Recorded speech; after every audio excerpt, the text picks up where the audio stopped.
Audio Jungle.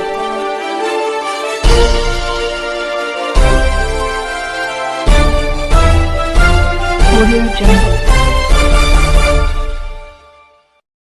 अभी आप देख रहे हैं कंचन न्यूज। इसे लाइक शेयर सब्सक्राइब करना ना भूलें ताकि न्यूज का नोटिफिकेशन सबसे पहले आपके पास पहुंचे।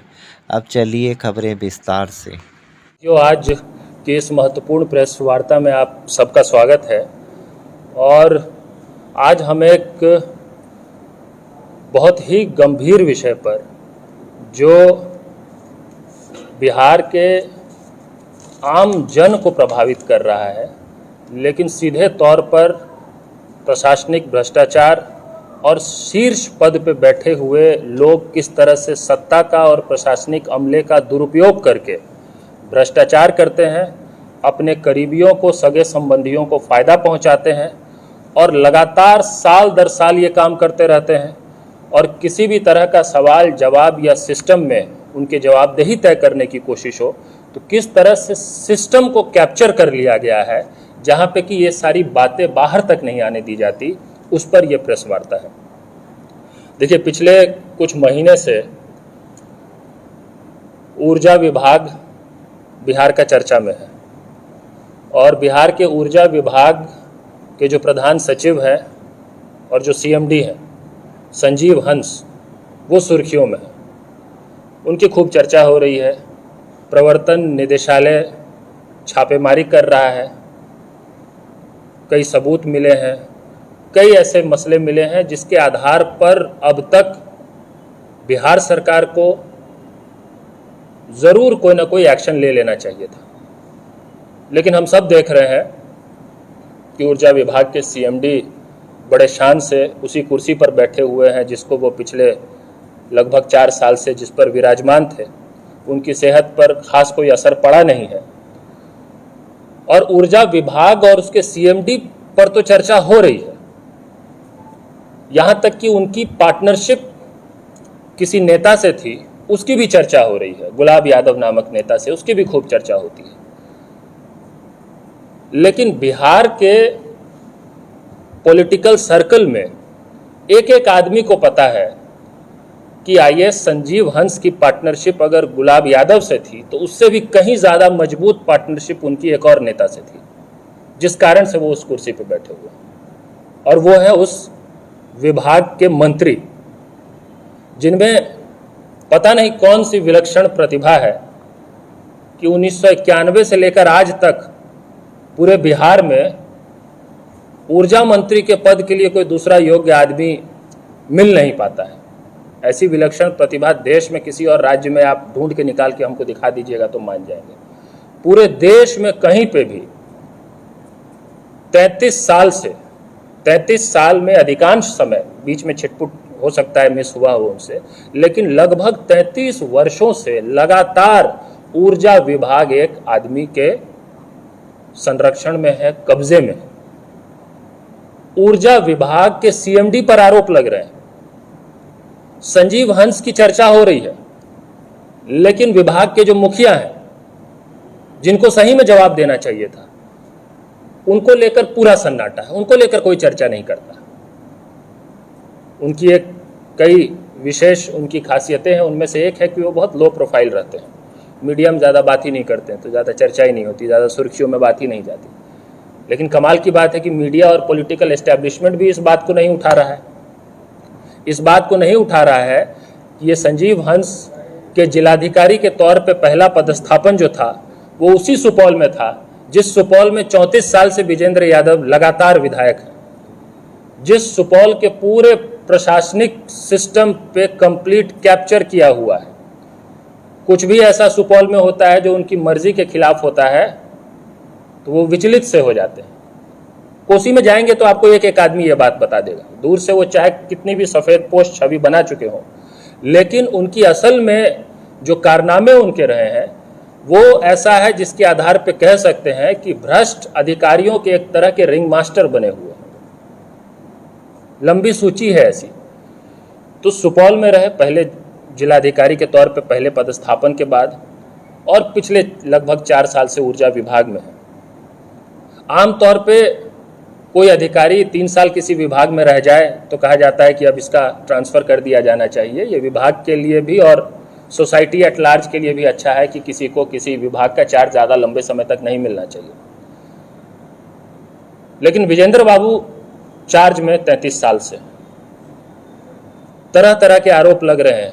प्रीपेड मीटर से के नाम पर, ऊर्जा विभाग में ठेका देने के नाम पर, ठेके के नाम पे जो किकबैक्स मिला है जिसको लेकर सीएमडी की बात हो रही है, जो सीएमडी 4 साल से थे लेकिन जो लगभग 33 साल से थे उनकी चर्चा नहीं हो रही है। उनके सगे संबंधी, उनके बेटे के रिश्तेदार, उनके समधी के बेटे किस किस ढंग से कहां कहां पे प्रशासन का दुरुपयोग और सत्ता का दुरुपयोग करके भ्रष्टाचार किया गया है, फायदा पहुंचाने की कोशिश हुई है, ये सब हम आपके समक्ष आज रखेंगे।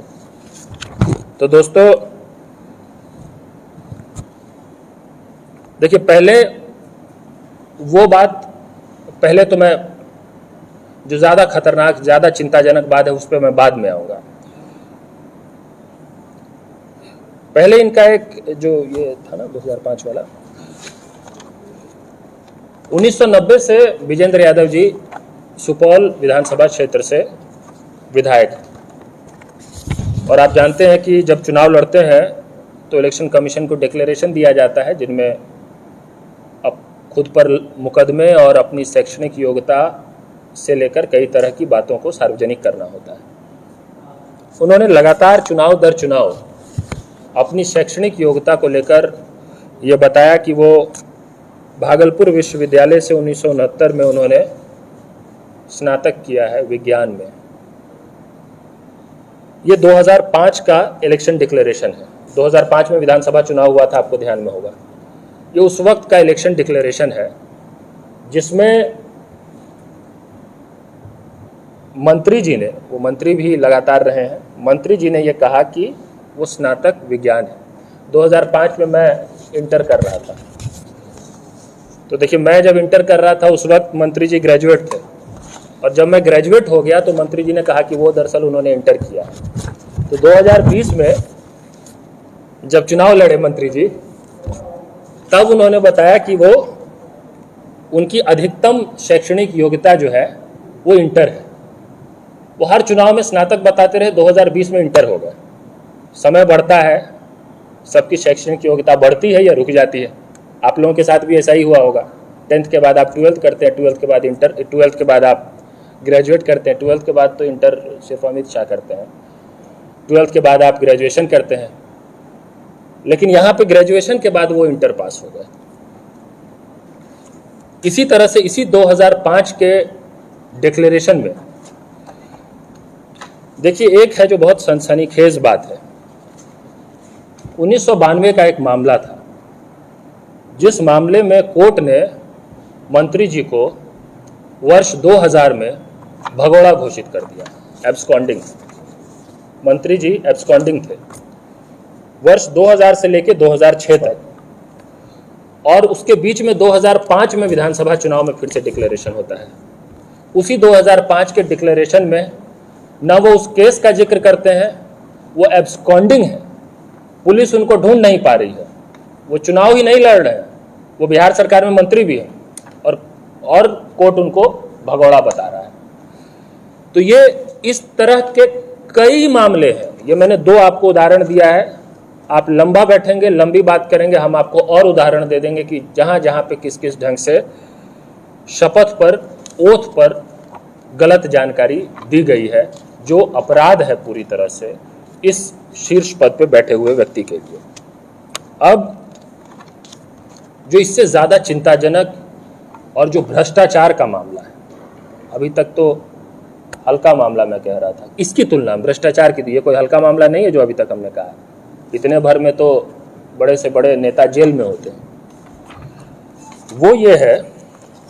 और उसमें बीच मुझे लगता है अनिल जी हैं हमारे साथ, सॉरी मैं आप परिचय नहीं करा पाया। अनिल कुमार सिंह है जो बिहार के जाने माने आरटीआई एक्टिविस्ट हैं, कोसी भ्रष्टाचार मुक्त कोसी जागरूकता अभियान के संयोजक हैं। मेरी बाईं तरफ गोविंद मिश्रा जी हैं जो युवा हल्ला बोल आंदोलन के कार्यकारी अध्यक्ष हैं, और इस पूरे मामले को अनिल जी विजेंद्र यादव के भ्रष्टाचार के खिलाफ और प्रशासनिक अमले के सत्ता के दुरुपयोग के खिलाफ कोई कुछ महीनों से, कुछ दिनों से नहीं, कई सालों से लड़ रहे हैं और लड़ने का खामियाजा भुगता है इन्होंने। कोई भी जो लड़ता है उनसे उसको खामियाजा भुगतना पड़ता है। खामियाजा ये भुगता है कि इनको गलत ढंग से गलत आरोप बना के जेल में डाला गया 2-2 मौक़ों पे, बस इस चाहत में कि ये सामने आके झुक जाएं हमारे सामने तो सब कुछ ठीक हो जाएगा, हमारे हिसाब से चलने लग जाए। लेकिन ये झुके नहीं तो खामियाजा तो भुगतना पड़ेगा। आप जब ताकतवर लोगों के सामने झुकेंगे नहीं, अपनी बात को ईमानदारी से कहते रहेंगे तो। उदाहरण है, 3 उदाहरण आपके सामने मैं रखने वाला हूँ भ्रष्टाचार के, मंत्री जी के भ्रष्टाचार के, मंत्री जी के परिवार के निकटतम करीबियों के भ्रष्टाचार के। वीरेंद्र कुमार जी हैं जो मंत्री जी के पीए हैं, कागज पे वीरेंद्र कुमार उर्फ उनका जो जिस नाम से वो मशहूर है वो है विनोद भगत। आप में से कुछ लोग जानते होंगे, आप लोग पत्रकार हैं तो हो सकता है कि उनके थ्रू ही कभी कभी बात होती होगी। पहले तो वो सरकारी कर्मचारी थे, बाद में रिटायर होने के बाद प्राइवेट पीए हो गए। उनके साले साहब हैं अखिलेश्वर भगत, वो बिजली विभाग के सरकारी कार्यों का ज़्यादातर ठेका जो है वो उन्हीं को मिलता है। आप 33 साल से मंत्री हैं और आप जिस विभाग के मंत्री हैं उस विभाग के सरकारी कार्यों का अधिकतर ठेका जो है वो साले साहब को मिल रहा है। हाँ, पीए के साले साहब को जी। उनका दूसरा साला है योगेश भगत, जो असल में विनोद भगत की जो कंपनी है उनके कर्ता धर्ता है। उनका अपना भाई जो है टुनटुन भगत, वो शराब कारोबारी रहे हैं। बिहार में शराब कारोबारी होना कोई उपलब्धि तो है नहीं, आप लोग जानते हैं। 21 मार्च 2024 को मैं आपको एफआईआर की कॉपी दिखाने वाला हूं अभी, केस संख्या 68/2024, इस केस में वो गिरफ्तार हुए। विजेंद्र यादव जी प्रोहिबिशन डिपार्टमेंट के भी मंत्री रह चुके हैं किसी समय, ये चार्ज भी उनके पास था। और विनोद भगत जी के जो भाई हैं टुनटुन भगत, वो 21 मार्च 2024 को 68/2024 केस संख्या में गिरफ्तार हुए। मंत्री के पीए ने प्रशासन का दुरुपयोग कर, इसके अलावा ये तो मैं 2-3 अलग अलग बातें बता रहा हूँ लेकिन ये सब पीए के परिवार से संबंधित है। फर्जी ढंग से जमीन की रजिस्ट्री करवाई गई, जमीन की रजिस्ट्री। अब उसका मुझे लगता है अनिल जी ही बताएं तो ज़्यादा अच्छा रहेगा। अनिल जी, ये जो पूरा जो ज़मीन का जो तो आपको अनिल जी एक्सप्लेन करेंगे ये 3 मामले। एक जिसमें मंत्री विजेंद्र यादव के पीए से संबंधित, जो मंत्री जी के खासम खास हैं। दूसरे जो हैं वो उनके बेटे विकास यादव से संबंधित, मंत्री जी के बेटे से संबंधित। और तीसरे मंत्री जी के बेटे नरेश कुमार, ये भी मंत्री जी के बेटे हैं। इन तीनों से संबंधित अलग अलग मामले हैं, भ्रष्टाचार के मामले हैं। वो अनिल जी अभी आपको एक्सप्लेन करेंगे जल्दबाजी में। न्यू अपडेट के लिए देखते रहिए कंचन न्यूज।